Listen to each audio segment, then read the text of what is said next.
হ্যাঁ কি জিনিস পাস খবরটা আছে মনে আছে প্রশ্ন হচ্ছে আর দ্বিতীয়তে কি না কথা হলো দুই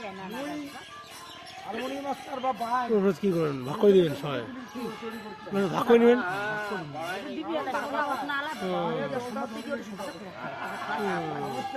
আমার মধ্যে হিংসা বেশি ভেজাল বেশি পুরুষের মধ্যে আর ওদের মধ্যে যদি কনফিডেন্স তৈরি একটা টিম হয় না হ্যাঁ মন্দির ভর্তি মন্দির ভর্তি